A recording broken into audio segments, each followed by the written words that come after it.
like a Hellcat.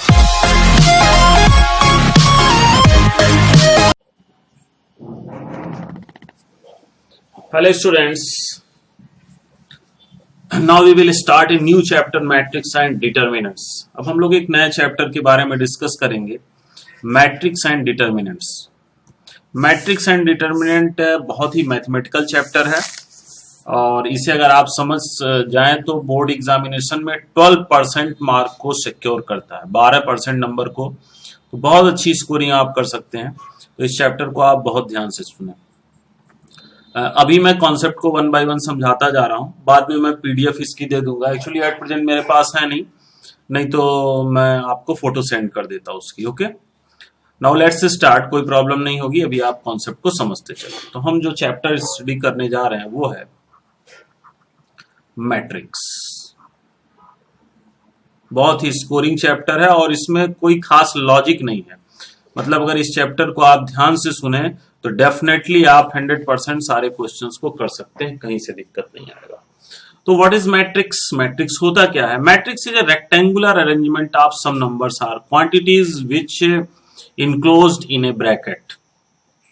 Matrix क्या होता है कि कुछ नंबर्स और क्वांटिटीज का रेक्टेंगुलर अरेंजमेंट हो सकता है। जैसे मैंने लिखा A B C D E F. Okay, अब इसे हम स्क्वायर ब्रैकेट में भी लिख सकते हैं। जनरली आपको स्क्वायर ब्रैकेट ही मिलेगा, कहीं कहीं आपको ऐसा भी मिलेगा 1 2 3 -1 7 4, ठीक है, ए बी सी। कहीं कहीं आपको ऐसा स्क्वायर ब्रैकेट स्मॉल ब्रैकेट भी मिलेगा। ठीक है, तो इसमें आप देखो क्या लिख रहे हो, it is a rectangular arrangement of some numbers or quantities. ठीक है, नंबर ही जरूरी नहीं है, कोई भी क्वांटिटी हो सकता है, ऐसा भी हो सकता है ए प्लस बी हो, कुछ भी हो सकता है। इसलिए quantity word general formation create करता है तो ज्यादा बेहतर होता है, बट ज्यादातर नंबर होता है, इसलिए हम नंबर भी इसमें डिफिनेशन में इंडिकेट कर दे रहे हैं। तो matrix is a rectangular arrangement of some of the numbers or quantities which enclosed in a bracket.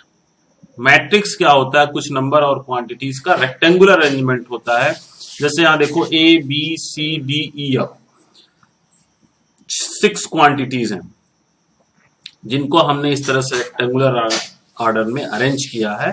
तो और इसे फिर हमने ब्रैकेट में क्लोज कर दिया है। ये देखो यहाँ पे 9 नंबर्स आर क्वांटिटीज का ये रेक्टेंगुलर अरेंजमेंट है, 1 2 3 -1 7 4 ए बी सी। यहाँ पे हमने 9 नंबर्स आर क्वांटिटीज को रेक्टेंगुलर अरेंजमेंट किया है, तो such are called matrix. Okay, matrix को जनरली हम कैपिटल लेटर से डिनोट करते हैं। इसे एक मैट्रिक्स हम ए के द्वारा रिप्रेजेंट कर सकते हैं, इस दूसरे को हम बी के द्वारा रिप्रेजेंट कर सकते हैं। C D X Y Z कुछ भी हो सकता है। मैट्रिक्स को जनरली हम किससे डिनोट करते हैं? कैपिटल लेटर के द्वारा रिप्रेजेंट करते हैं। Okay, next. अब ये जितने भी नंबर्स आर क्वांटिटी जिसमें होते हैं, इसको हम एलिमेंट ऑफ मैट्रिक्स बोलते हैं। Okay, elements of matrix. ठीक, अच्छा, सबसे पहली चीज, जब रेक्टेंगुलर अरेंजमेंट करेंगे कुछ रोज बनेंगे और कुछ कॉलम बनेंगे। अब देखो यहां पे रोज कितने बन रहे हैं, ये पहला रो है R1, ये दूसरा रो है R2। रो R1 में कौन कौन से एलिमेंट हैं? A B C. Row R2 में कौन से एलिमेंट हैं? D E F. और इसी तरह से यहां देखो कुछ कॉलम्स बने हैं। कॉलम कितने हैं? 3, C1 C2 और ये आपका हो गया C3। C1 यानी फर्स्ट कॉलम में कौन कौन से एलिमेंट हैं? ए और डी। सेकेंड कॉलम में कौन से एलिमेंट हैं? बी और ई। और थर्ड कॉलम में कौन से एलिमेंट हैं? सी और एफ। उसी तरीके से आप यहां पे देखो एक मैट्रिक्स बी है, इसमें नंबर ऑफ रोज कितने हैं? 3, R1 R2 R3। और नंबर ऑफ कॉलम्स कितने हैं? वो भी 3 हैं, C1 C2 C3। ओके, अब देखो फर्स्ट रो यानी R1 में कौन कौन से एलिमेंट हैं? 1 2 3। सेकेंड रो में कौन कौन से एलिमेंट हैं? -1 7 4। थर्ड रो में कौन से एलिमेंट हैं? A B and C. In the same way first column में कौन से एलिमेंट हैं? 1 -1 ए। सेकेंड कॉलम में 2 7 एंड बी। और थर्ड कॉलम में 3, 4 एंड सी है। तो इस तरह से दूसरे मैट्रिक्स में आपके कुल 9 एलिमेंट्स हैं। क्लियर है कहानी? तो ये तो हो गया मैट्रिक्स होता क्या है, इसमें रो और कॉलम की क्या कहानी होती है। अब जरा इसमें देखें ये जो एलिमेंट्स हैं इनको रिप्रेजेंट करने का तरीका क्या है। अब जैसे यहां एक एलिमेंट है, देखो ए में ए। अब इस एलिमेंट को हम सिंबॉलिकली भी रिप्रेजेंट करते हैं, और हर एलिमेंट को सिंबॉलिकली रिप्रेजेंट करने का तरीका क्या होता है, उसके कॉलम, रो और कॉलम प्लेस को देखते हो। तो ये देखो इसका रो कौन सा है, फर्स्ट। ये देखो फर्स्ट रो में है और कॉलम भी फर्स्ट है, तो A11 जो है वो ए है। अब ये देखो बी किस में है, फर्स्ट रो और सेकंड कॉलम में। तो रो वाले को हम पहले लिखते हैं, कॉलम वाले को बाद में, यानी A12 क्या है यहाँ पे बी। अब ये देखो सी, फर्स्ट रो और थर्ड कॉलम में, तो ये फर्स्ट रो और थर्ड कॉलम ये हो गया सी। अब जरा इस पे आइए, सेकंड रो और फर्स्ट कॉलम में, यानी ये क्या होगा, सेकंड रो फर्स्ट कॉलम, 21 हो जाएगा डी। ई क्या होगा जरा ध्यान दीजिए, सेकंड रो सेकंड कॉलम, यानी ये हो जाएगा A22 ई हो गया। अब जरा देखो एफ क्या है, second row third column, that will be F. Okay, तो ये है ईच एंड एवरी एलिमेंट को रिप्रेजेंट करने का सिंबॉलिकल तरीका क्या होता है। अब जरा मैं अगला देखूं मैट्रिक्स बी को, 1 देखो फर्स्ट रो फर्स्ट कॉलम में है, मतलब A11 इज इक्वल टू 1। ये देखो first row second column, A12 is equal to 2। ये देखो फर्स्ट रो और third column, A13 is equal to 3। अब A21 इज इक्वल टू, ये देखो A21 second row first column -1। Okay, फिर देखो A22 क्या होगा, 7। ठीक है, फिर ये देखो A23 क्या होगा, ये है 4। A31 क्या होगा, A32 क्या होगा, B। A33 क्या होगा, C। तो इस तरीके से मैट्रिक्स के ईच एंड एवरी एलिमेंट को रिप्रेजेंट करने का ये तरीका हो गया। अब इसमें एक और चीज आती है, ऑर्डर ऑफ मैट्रिक्स। ओके, ध्यान दीजिए, अगली चीज इसमें आती है order of matrix. Order of matrix क्या होगा, अब ये देखो किसी भी मैट्रिक्स में जितने नंबर ऑफ रोज और नंबर ऑफ कॉलम्स होते हैं, जैसे मैट्रिक्स ए का ऑर्डर पूछा जाए, ऑर्डर ऑफ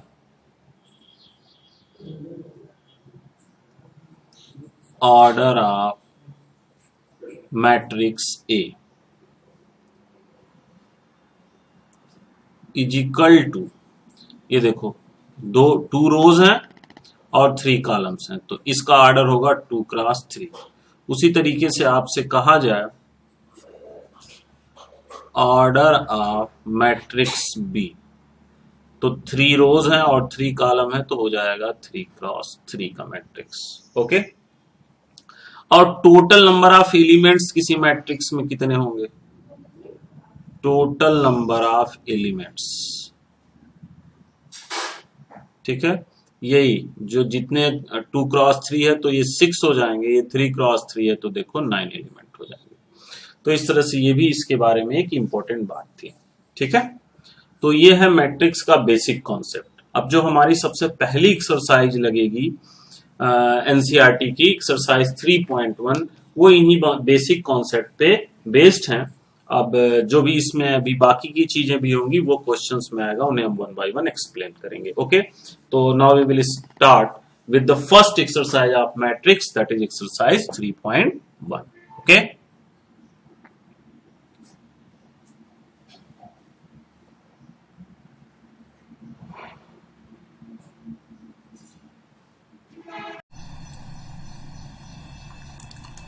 चलिए तो हम लोग मैट्रिक्स की एक्सरसाइज को स्टार्ट करते हैं। एक्सरसाइज 3.1 एनसीईआरटी क्वेश्चन है, एक्सरसाइज 3.1 क्वेश्चन नंबर 1 एनसीईआरटी का क्वेश्चन है, इसलिए क्वेश्चन आप देख सकते हैं, मैं कॉन्सेप्ट पे सिर्फ डिस्कशन कर रहा हूं। क्वेश्चन में एक मैट्रिक्स दिया गया है, सपोज करिए late the given matrix is A, okay, and the matrix is 2 5 19 -7 35 -2 5/2 12 √3 1 -5 17 okay, ये 17। तो ये एक मैट्रिक्स एक्सरसाइज 3.1 का क्वेश्चन नंबर 1। अब इसमें सबसे पहला पॉइंट क्या पूछा जा रहा है? फर्स्ट, ठीक है, ऑर्डर ऑफ द मैट्रिक्स। ठीक है, क्वेश्चन कह रहा है order of matrix A. Matrix A का ऑर्डर बताओ। ऑर्डर क्या होता है? Number of rose cross number of column. Number of रोज कितने हैं? यहां देखिए, ये आपका R1, ये R2 और ये R3। ओके, ये क्या है? ये C1, ये C2, ये C3, ये C4। ठीक है, तो ये हो जाएगा 3x4 इस मैट्रिक्स का ऑर्डर हो जाएगा। ओके, सेकंड क्वेश्चन क्या कह रहा है? The number of elements. अब देखो भी यहां द नंबर ऑफ एलिमेंट्स क्या होंगे? सारे बेसिक कॉन्सेप्ट्स अभी मैंने थोड़ी देर पहले आपको बताए हैं। The number of elements is equal to 3x4 12 हो जाएगा। आप 1 by 1 काउंट भी कर सकते हैं, लेकिन यहाँ पे रो और कॉलम से आपका कन्वीनियंटली आ जाएगा, क्विकली आ जाएगा। तो इसमें टोटल नंबर ऑफ एलिमेंट्स कितने हो गए? 12। सब बेसिक्स पे, इंट्रोडक्शन पे है मैट्रिक्स के, कोई लॉजिक नहीं है। फिर पूछा क्या जा रहा है? The element A13। ठीक है, A13 आपसे पूछा जा रहा है। A21 पूछा जा रहा है। फिर है A31, A21, A33, A24 और A23।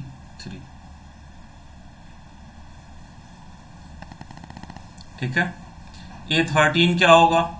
A13 मतलब first row and third column. देखो भाई, ये फर्स्ट रो है और थर्ड कॉलम क्या? फर्स्ट, सेकंड, थर्ड, यानी कि क्या हो जाएगा?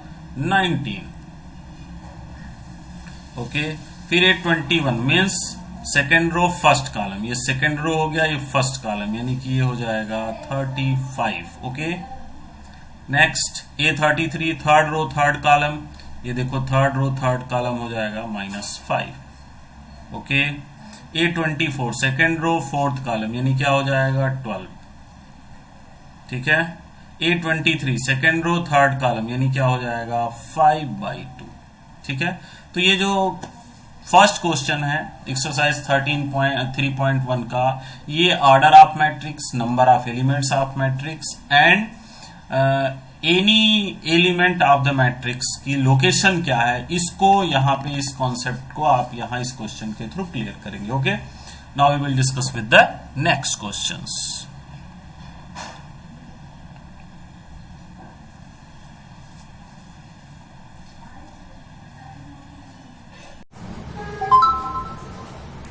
नेक्स्ट सेकंड क्वेश्चन देखें एक्सरसाइज 3.1 का।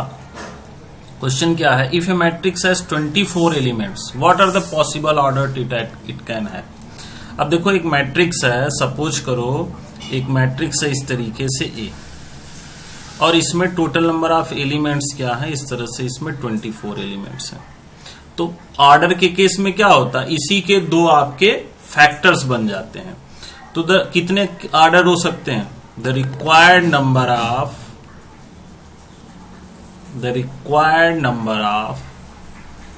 orders are 1 into 24 हो सकता है, सॉरी 1 क्रॉस 24, 2 क्रॉस 12 हो सकता है, 3 क्रॉस 8 हो सकता है, 4 क्रॉस 6 हो सकता है। ठीक है, बस अब यहां से कहानी उल्टी होगी। 24 क्रॉस 1 भी हो सकता है, 12 क्रॉस 2 भी हो सकता है, 8 क्रॉस 3 भी हो सकता है एंड 6 क्रॉस 4 भी हो सकता है। ठीक है, ये जो है पॉसिबल नंबर ऑफ ऑर्डर्स होंगे। अगर किसी भी मैट्रिक्स में 24 एलिमेंट्स हैं तो उसके 8 पॉसिबल ऑर्डर्स हैं। 1 cross 24, 2 cross 12, 3 cross 8, 4 cross 6, 24 cross 1, 12 cross 2, 8 cross 3 and 6 cross 4। Okay, what if it has 13 elements? अगर इसके पास 13 एलिमेंट्स है तो कितने ऑर्डर होंगे? अब आप जानते हो 13 प्राइम नंबर्स है, तो for 13 numbers, for 13 elements the required number of orders are, एक तो 1 क्रॉस 13 होगा और दूसरा होगा 13 क्रॉस 1। ओके, तो ये क्वेश्चन जो आपका है वो ऑर्डर और टोटल नंबर ऑफ एलिमेंट के कॉन्सेप्ट को काफी अच्छा क्लियर करता है। Okay, now we will discuss with the next questions.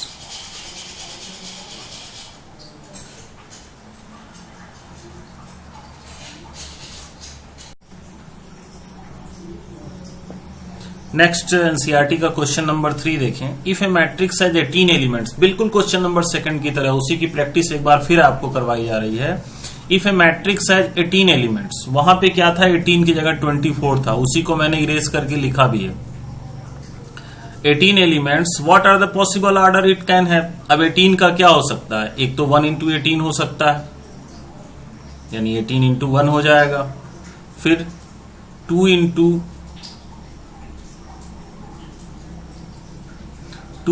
9 हो सकता है। ये क्यों नहीं मिटा भाई?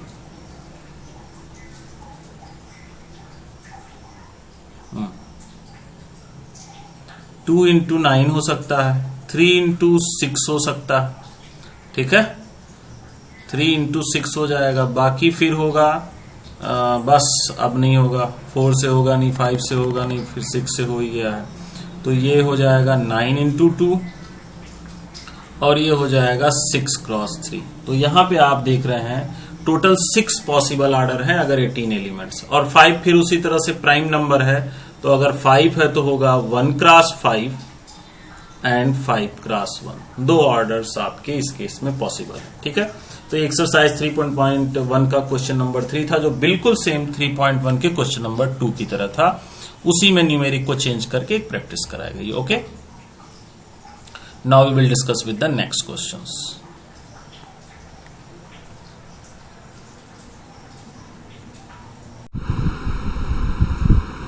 नेक्स्ट क्वेश्चन देखें।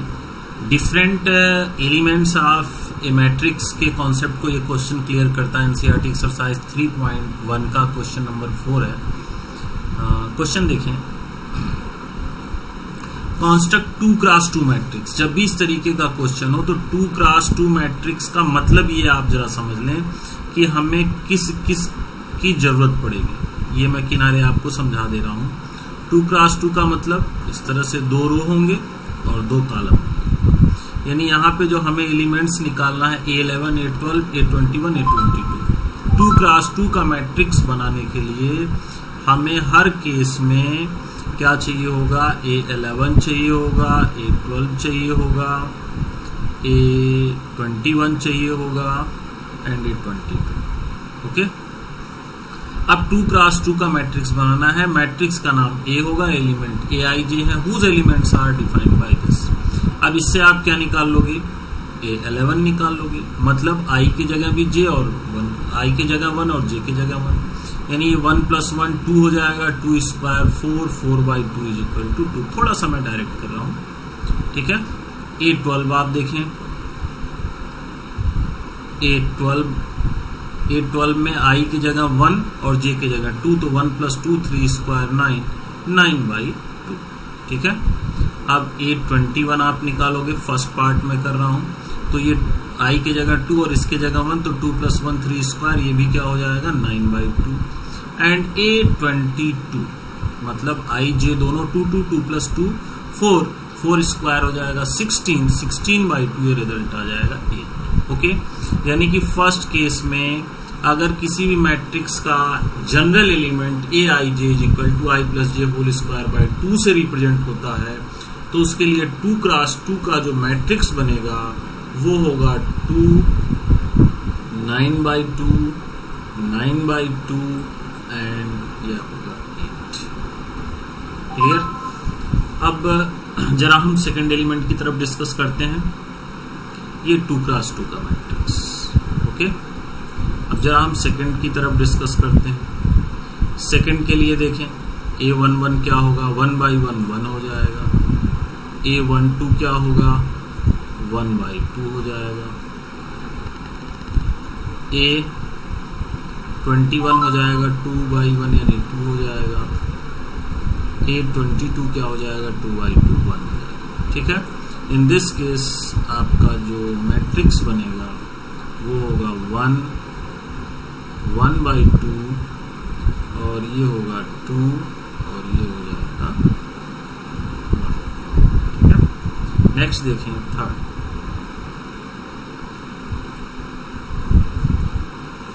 थर्ड देखें, ये भी 2x2 का मैट्रिक्स हुआ। थर्ड पार्ट है A11। अब ये थर्ड वाला केस है, तो ये हो जाएगा I के जगह 1 2 के जगह 1 यानी ये भी हो जाएगा 9/2 आ जाएगा। ठीक है।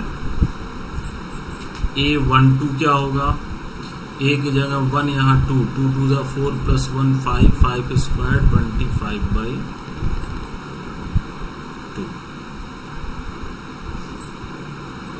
A21 I की जगह 2 और इसके जगह 1 तो ये हो जाएगा 2 + 2 4 4 स्क्वायर 16/2 ये आ जाएगा आपका 8।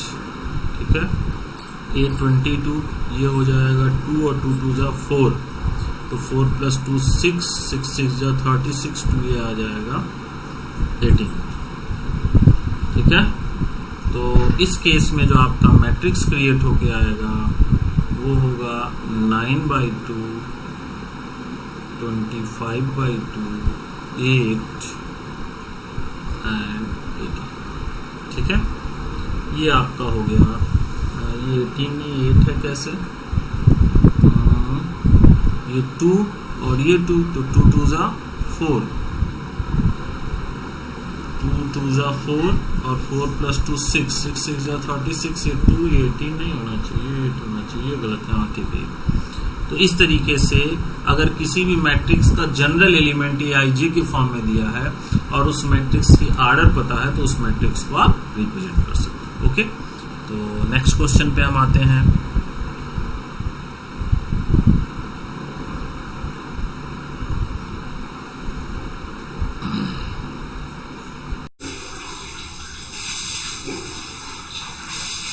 हेलो स्टूडेंट्स, लास्ट क्वेश्चन के सीक्वेंस में ये भी एक क्वेश्चन है। कुछ बच्चों को इसमें डाउट हुआ था तो इसे जरा फिर से समझने की कोशिश करें। Construct 3x4 matrix. देखिए एक क्वेश्चन की कैटेगरी क्या है, 4th BC सेम कैटेगरी का क्वेश्चन था। क्वेश्चन की कैटेगरी ये है कि किसी भी मैट्रिक्स के लिए एक जनरल एलिमेंट दिया होगा। जनरल एलिमेंट मीन्स IJ के फॉर्म में इस तरीके से दिया होगा। ठीक है। अब यहाँ I की जगह जो वैल्यू पुट करोगे और J की जगह, I रो को रिप्रेजेंट करता है और J कॉलम के प्लेस को। अब जनरल एलिमेंट दिया होगा और इस जनरल एलिमेंट के अकॉर्डिंग आपको किसी ऑर्डर का मैट्रिक्स बनाना होगा। जैसे यहाँ 3x4 के ऑर्डर का है। अब इसमें ध्यान से जरा इस चीज को समझिए और ये लैंग्वेज मेरी आप कैच करिए। 3x4 का मैट्रिक्स बनाया जा रहा है तो आप 1 2 3 ये रोज को रिप्रेजेंट करता है, इधर से जो होता है वो रो को रिप्रेजेंट करता है। ठीक है। और फिर कॉलम बनाना है तो ये देखो 1 ये कॉलम हो जाएगा, 1 2 3 4। क्लियर, ये आपकी कंडीशन बनेगी। अब जो ब्लैंक प्लेस है उसे आप इस तरह से भर दो, ये आपका मैट्रिक्स बनेगा। यानी 3x4 में आप देखोगे A11 A12 A13 A14 बनेगा और 21 22 23 24 31 32 33 34 होगा। ठीक है।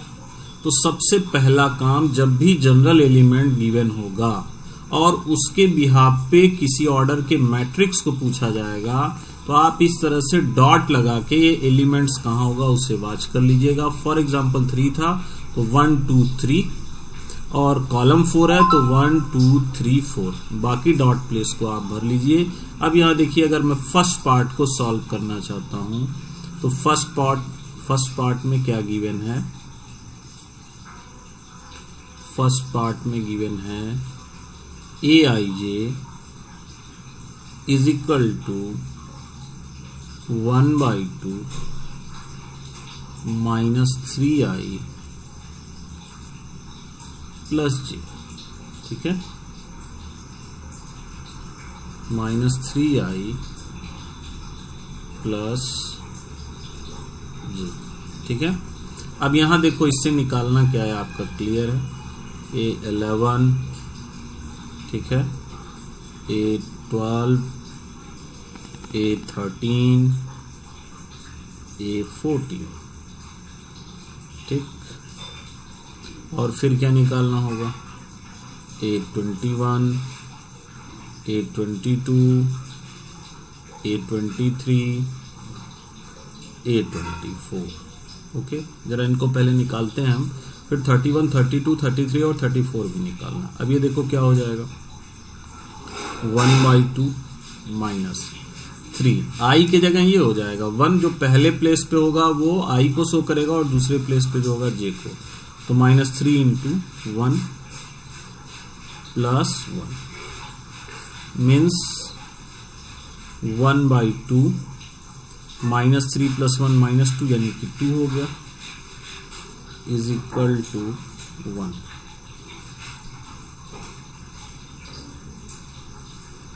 -3 इंटू 1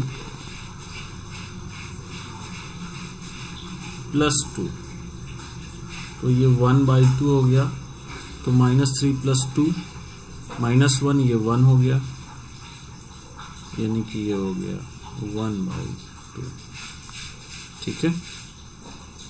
फिर है 1/2 -3 इंटू 1 हुआ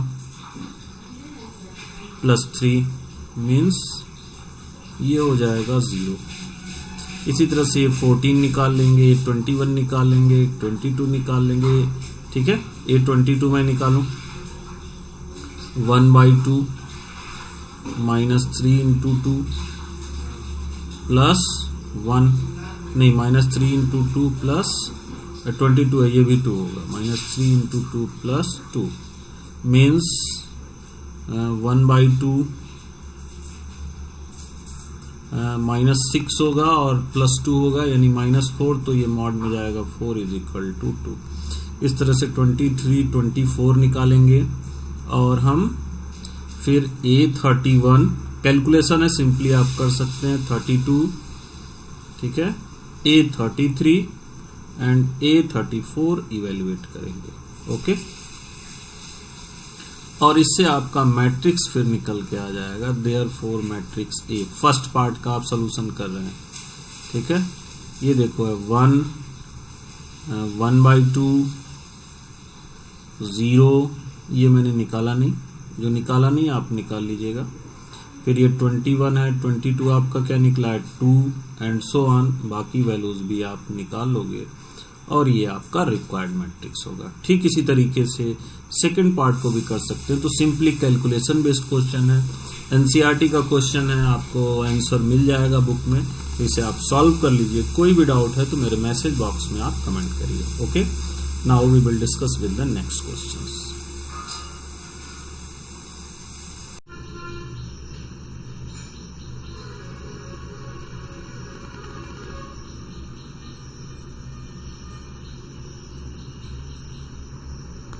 नेक्स्ट क्वेश्चन देखें, 6 क्वेश्चन है। Find the values of X Y Z from the following equation. नीचे इक्वेशन दिए गए हैं, इससे आपको एक्स वाई जेड की वैल्यूज बतानी है, ठीक है।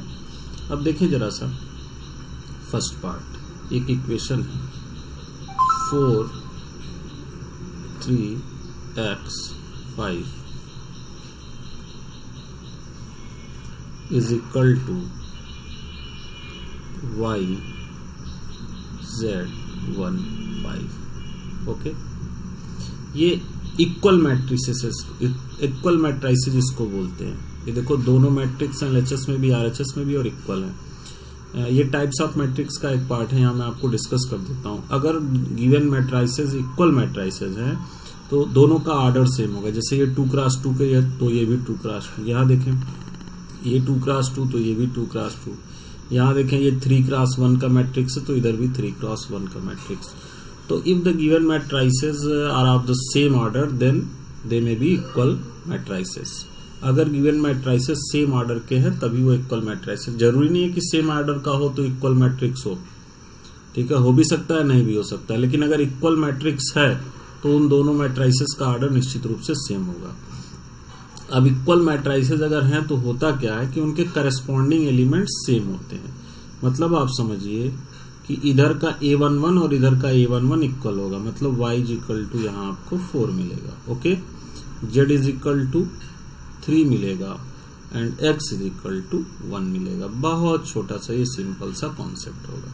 सेकेंड पार्ट आप देखें जरा, मैं मैट्रिक्स को रिपीट नहीं कर रहा हूं, या यही मैं कर देता हूं सेकेंड पार्ट को। देखो these two matrices are equal, तो a11 इक्वल होगा, यानी x plus Y is equal to 6 आ जाएगा। y plus Z 5 plus Z is equal to, देखो 2 इज इक्वल टू 2 है तो लिखने की जरूरत नहीं, 5 plus Z is equal to 5 है। तो इसको इक्वेशन बनाते चलिए, आपको कन्वीनियंट होगा, ठीक है। और एक यहाँ चीज आप डायरेक्ट इसको सॉल्व भी कर सकते हैं कि z इज इक्वल टू 0 हो जाएगा, ठीक है। और फिर X Y is equal to 8 हो जाएगा, X Y is equal to 8। Z की वैल्यू 0 निकल गई, एक्स वाई चाहिए, ठीक है। अब यहां से आप y या x की वैल्यू लिख लो, तो फ्रॉम इक्वेशन फर्स्ट आप y इज इक्वल टू लिख सकते हो, ये x y is equal to हो जाएगा 6 minus x is equal to 8, okay. अब इसे आप क्वाड्रेटिक इक्वेशन बन गया, सॉल्व कर लो, तो ये हो जाएगा 6x minus X square minus 8 is equal to 0। इसको जरा रीअरेंज कर लो, माइनस से मल्टीप्लाई कर दो तो हो जाएगा X square minus 6x plus 8 is equal to 0। Factorise कर दीजिए इसको, तो 8 है तो 4 और 2 हो जाएगा, तो X square minus 4x minus 2x is equal to 0, okay.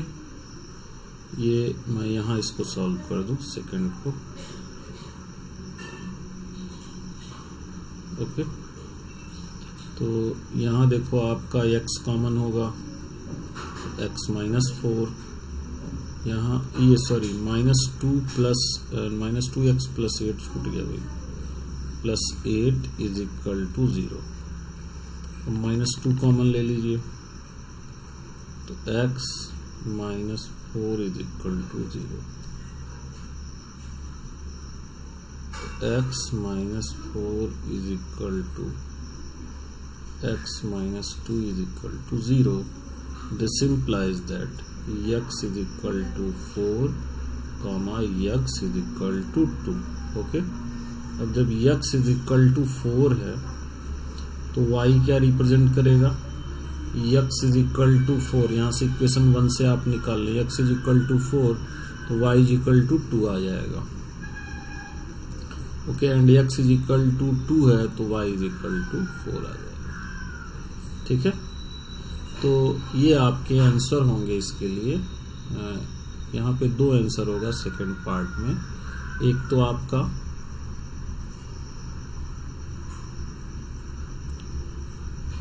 आपका आएगा आंसर,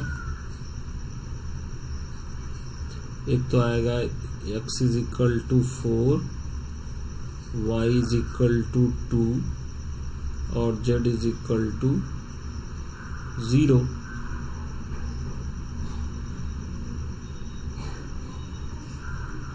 ये भी हो सकता है, और x is equal to 2, y is equal to 4 and z is equal to 0 is also a solution, okay. ये क्वेश्चन नंबर 6 था। अब इक्वल मैट्रिक्स पे ही एक और क्वेश्चन आप देखें, क्वेश्चन नंबर 7।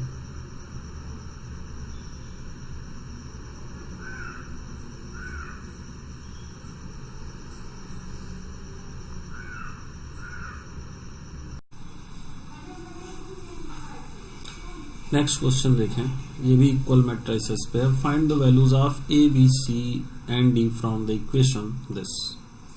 अब आपको इक्वल मैट्रिसेस में बताया गया है कि जो करस्पॉन्डिंग एलिमेंट्स होते हैं, इक्वल मैट्रिसेस में जो करस्पॉन्डिंग एलिमेंट्स होते हैं वो सेम होते हैं।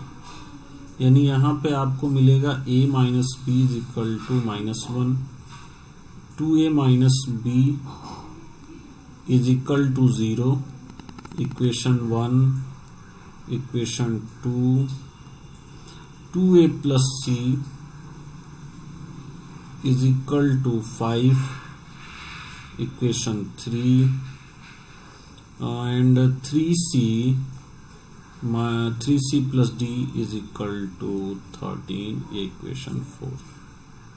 मैं हिंट आपको बता देता हूं, फर्स्ट और सेकंड को सॉल्व करिएगा, आपको a मिल जाएगा और b मिल जाएगा यहां से, ठीक।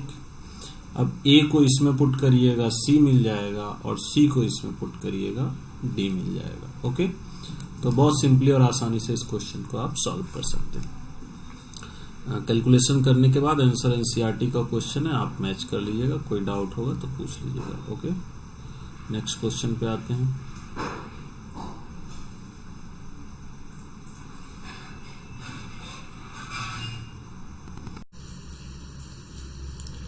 नेक्स्ट क्वेश्चन देखिए, बहुत अच्छा क्वेश्चन है। Which of the given values of X and Y makes the following pairs of matrices equal. ठीक है, दो मैट्रिसेस दिए गए हैं, कहा जा रहा है इसमें x और y की क्या वैल्यू हो कि ये दोनों मैट्रिसेस इक्वल हैं। अब जरा क्वेश्चन को समझिएगा, ये क्वेश्चन बहुत ही अच्छा क्वेश्चन है, इसके सॉल्यूशन को आप बहुत ध्यान से समझिएगा।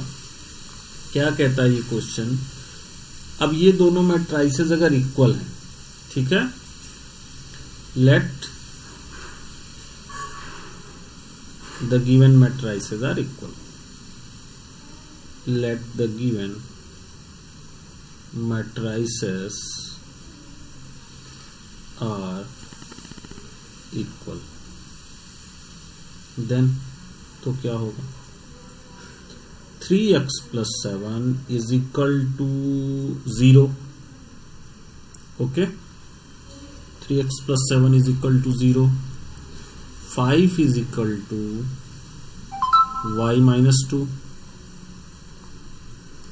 Okay, y plus 1 is equal to y plus 1 is equal to 8 and 2 minus 3x is equal to 4। अब जरा देखो ये क्या दे रहा है, this is equal to x, this implies x is equal to -7/3, this implies that y is equal to 7, this implies that y is equal to also 7, and this implies that x is equal to ये 4 plus 2 आएगा 6 minus 2 आएगा। ठीक है, अब यहाँ देखो y is equal to 7 तो आ रहा है, बट x की जो वैल्यू आ रही है 1 माइनस 7/3 आ रहा है, नहीं ये भी आएगा 2/3 आएगा, सॉरी -2/3। ठीक है, और होना क्या चाहिए, अगर मैट्रिसेस इक्वल हैं तो x की भी सेम वैल्यू आएगी दोनों तरफ सॉल्व करने पे, और y की भी सेम वैल्यू आएगी, बट y की वैल्यू आ रही है, x की वैल्यू नहीं आ रही है। ठीक है, तो आप इसे लिखेंगे कैसे, सिंस आप इसे लिखेंगे कैसे, since x can have only one values at a time, since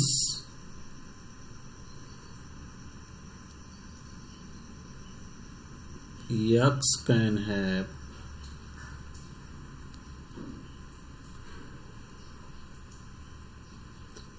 only one value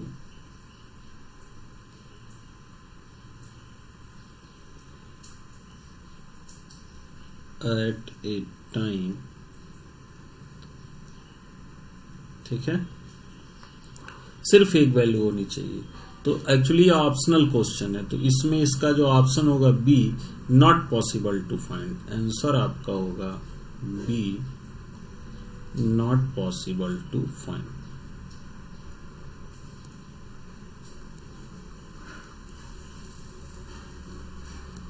to find. अब ध्यान दीजिएगा जरा,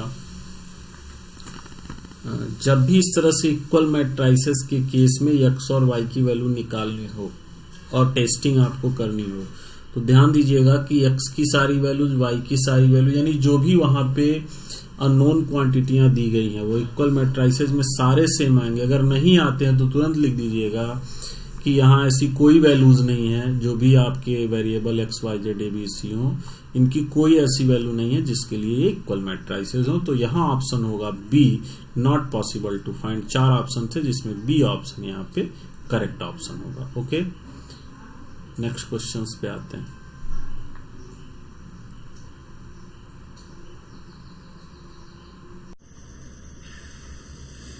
एक नेक्स्ट क्वेश्चन देखें आप लोग, बहुत ही आसान सा क्वेश्चन और ऑब्जेक्टिव क्वेश्चन है। चारों ऑप्शन लिखने में टाइम वेस्ट होगा इसलिए मैंने नहीं लिखा। ए एक मैट्रिक्स ए है, that is A I J. M cross N is N square matrix. कोई भी मैट्रिक्स स्क्वायर मैट्रिक्स कब होता है? स्क्वायर मैट्रिक्स की डिफिनीशन यही होती है व्हेन नंबर ऑफ रोज, ठीक है, जब नंबर ऑफ रोज और नंबर ऑफ कॉलम्स ये आपके सेम हो। when number of rows is equal to number of columns, when number of rows is equal to number of columns, then the given matrices are called square matrix। ठीक है, तो कोई भी matrix है, ये जनरल फॉर्म में दिया है, तो स्क्वायर मैट्रिक्स कब होगा? when m is equal to n। ये आपका ऑप्शन है, ऑप्शन सी। ठीक है, तो option C is correct option, C is correct option. Okay, ये आपका सोल्यूशन होगा। एक क्वेश्चन बस और बचा हुआ है, एक्सरसाइज 3.1 आपकी समाप्त होती है। ओके, इसके बाद आप अगली एक्सरसाइज पे डिस्कस करेंगे, exercise 3.2।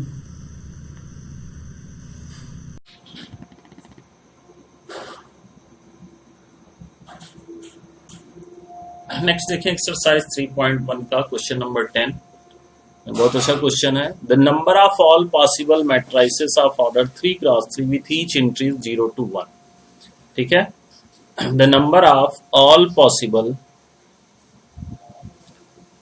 Matrices of order 3x3, 3x3 के ऑर्डर के मैट्राइसेस, कितने मैट्राइसेस पॉसिबल हैं जबकि एंट्री जो होगी यानी जो एलिमेंट्स होंगे वो 0 और 1 होंगे। Option A B C D दिया गया है। जरा बात को समझने की कोशिश करें, और समझने से पहले एक चीज को ये आप क्लियर रखें, इनफैक्ट क्लास 11th में जो आपने चैप्टर पढ़ा है परमुटेशन कॉम्बिनेशन, ये उसका क्वेश्चन है। तो अगर वो आपकी मेमोरी में नहीं है और क्लियर नहीं है तो यहाँ आपको समझने में दिक्कत होगी, क्योंकि ये परमुटेशन कॉम्बिनेशन ऐसा चैप्टर है जिसका थियरी जो है वो क्वेश्चन से क्लियर होता है। तो नंबर ऑफ क्वेश्चन जब ज्यादा कराए जाएंगे तो समझ में आएगा। तो यहां अगर मैं इसे ज्यादा एक्सप्लेन करूंगा तो आप मैट्रिक्स के कॉन्सेप्ट से हट जाएंगे और परमुटेशन कॉम्बिनेशन में चले जाएंगे। फिर भी मैं आपको रिकॉल करने की कोशिश करता हूं, ध्यान दीजिए। अगर यहां ये क्वेश्चन कहता कि 1x1 का मैट्रिक्स आप बताओ, ठीक है, तो कुछ इस तरह से आपकी कहानी बनती। एक सिंगल एलिमेंट होता, सिंगल रो सिंगल कॉलम, जिसमें 0 और 1 की एंट्री हो सकती है। तो एक पॉसिबिलिटी आपकी क्या होती है? एक तो मैट्रिक्स आपका ये बनता 0 और दूसरा मैट्रिक्स आपका बनता 1। तो 2 मैट्राइसेस पॉसिबल थे 1x1 के, जिसमें एंट्री 0 और 1। ठीक उसी तरीके से कहता कि 2x2 का मैट्रिक्स बताइए, तो यहाँ 4 प्लेसेस होते और एंट्री कितनी होती? 0 1। अब यहाँ 16 तरीकों को रिप्रेजेंट करने में आपको प्रॉब्लम होगी, एग्जाम्पल से कर दिया जाए, ठीक है। लेकिन ये जो फार्मूला इसका बनता है, अगर 1 प्लेस है और यहाँ 2 एंट्री करनी है तो 2 to the power 1 आपका रिजल्ट होता है। 4 प्लेसेस है और 2 एंट्रीज आपको डालनी है तो 2 to the power 2 आपका रिजल्ट होगा। उसी तरह से 3x3 में 9 प्लेसेस क्रिएट होंगे और 2 एंट्रीज डालनी है तो 2 to the power 9 that is equal to 512 matrices यहाँ पे बनना पॉसिबल है। अब उसे इंडिकेट नहीं किया जा सकता, तो उसके एग्जांपल्स का स्लोप परमुटेशन कॉम्बिनेशन में काफी अच्छा बताया गया है। तो ये आप समझो दो चैप्टर का कॉम्बिनेशन हो जा रहा है, एक तो परमुटेशन कॉम्बिनेशन का और दूसरा मैट्राइसेस का। ऐसे क्वेश्चन कॉम्पिटिटिव एग्जाम के लिए बहुत ही इंपॉर्टेंट होते हैं। तो all possible matrices of order 3 class 3 with each entry 0 to 1 is 512. It means your correct option is option D. Okay, तो ये अच्छा क्वेश्चन है परमुटेशन कॉम्बिनेशन पे, इसके लिए आप पकड़ बनाए। Now we will start the next exercise 3.2।